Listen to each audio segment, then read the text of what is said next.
Kaya ko pa ba? Kaya ko pa ba ipagpatuloy ang buhay ko dahil sa mga hiling ko sa may kapal hindi na natupad? Mga hiling na di matutumbasan ng anumang kapalit. Mga hiling na umaasa na sana ay mangyari. Mga hiling na akala ko kaya pa bang maibigay. Minsan sa buhay natin ay may saya, ligaya, iyakan, tawa ng kalungkutan. Kabiguan na minsan ito na rin ang nakakapagpahina sa ating kalooban. Sa ating sarili, mga tanong kung bakit kailangan maging matatag. Matatag sa kabila ng lahat ng nangyari. Mga nangyari na akala mo ikaw lang ang nakakaranas.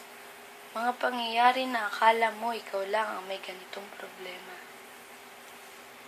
Ang problema ay hindi pare-pareho ng timbang, hirap, sakit na nararamdaman. Papasuko ka na lang at masasabi mo sa buong may kapal. Kaya ko pa ba? Ipagpatuloy ang buhay na minsan ko lang naranasan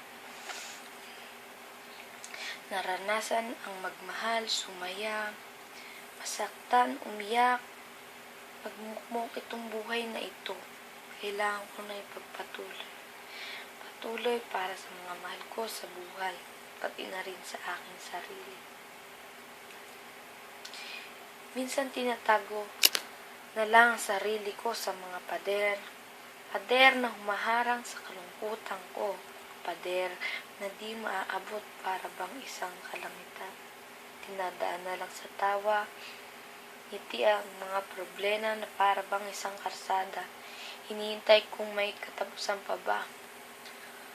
Papasuko ka na lang, sasabihin mo sa sarili mo, hanggang saan ba to? Hanggang saan ba to? Tutuldukan ko na ba o pagpapatuloy pa? Tutuldukan na para bang isang pangungusap na may hangganan.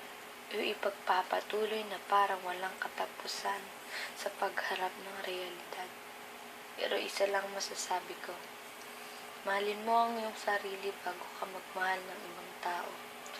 Tiwala ka lang sa mga desisyon na iyong tinatahak, basta manalig ka lang. Kakayanin mo ang buhay mo, sasabi mo sa sarili mo, kakayanin ko to dahil kaya ko.